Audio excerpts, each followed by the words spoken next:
ढाका की सुबह आज कुछ अलग थी। हवा में एक अजीब सी खामोशी थी और सड़कों पर चलते लोग किसी अपने को खो देने का दर्द महसूस कर रहे थे। बांग्लादेश की राजनीति की सबसे सशक्त आवाजों में से एक 3 बार प्रधानमंत्री रही और बांग्लादेश नेशनलिस्ट पार्टी की अध्यक्ष बेगम खालिदा जिया अब इस दुनिया में नहीं रही। बता दें कि बांग्लादेश की पहली महिला प्रधानमंत्री खालिदा जिया का 30 दिसंबर 2025 को 80 साल की उम्र में निधन हुआ।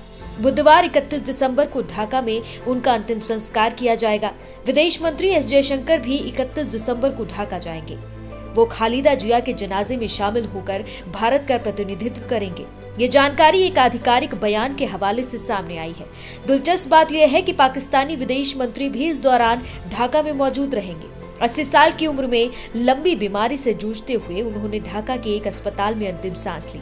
उनके जाने के साथ ही बांग्लादेश के इतिहास का एक पूरा अध्याय बंद हो गया।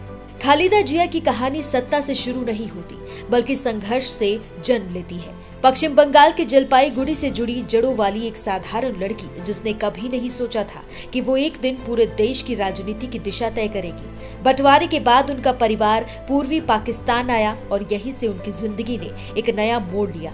एक सैनिक की पत्नी से लेकर एक राष्ट्र की नेता बनने तक का सफर आसान नहीं था, लेकिन हालातों ने उन्हें मजबूत बनाया।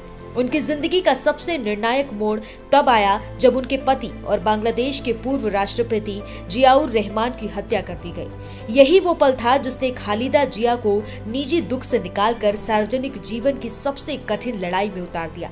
राजनीति में कदम रखते ही उन्होंने खुद को सिर्फ एक नेता नहीं बल्कि लोकतंत्र की आवाज के रूप में स्थापित किया। प्रधानमंत्री के तौर पर उन्होंने बांग्लादेश को कई अहम फैसलों के दौर से निकाला। वहीं विपक्ष की नेता के रूप में भी वो सत्ता से टकराने से कभी पीछे नहीं हटी। उनके समर्थकों के लिए वो साहस की मिसाल थी और विरोधियों के लिए एक मजबूत चुनौती।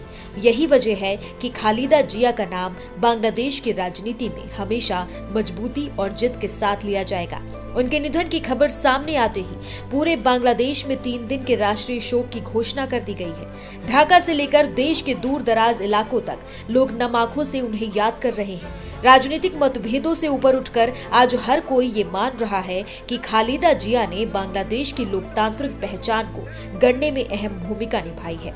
उनका अंतिम संस्कार बुधवार को ढाका के मानिक मियां एवेन्यू में जोहर की नमाज के बाद किया जाएगा। इसके बाद उन्हें पूरे राजकीय सम्मान के साथ शेरे बंगला नगर स्थित जिया उद्यान में उनके पति जियाउर रहमान की कब्र के बगल में सुपुत्रे खाक किया जाएगा। यह सिर्फ एक अंतिम विदाई नहीं होगी, बल्कि इतिहास को सलाम करने का पल होगा।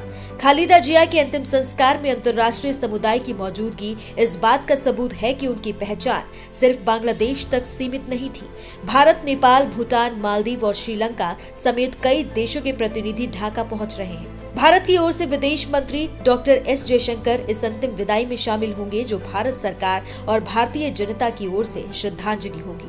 बीमारी के लंबे दौर में खालिदा जिया ने कई मुश्किलें झेली। फेफड़ों के संक्रमण से लेकर हृदय रोग, मधुमेह, लिवर और किडनी से जुड़ी जटिलताओं तक उनकी सेहत लगातार संघर्ष करती रही।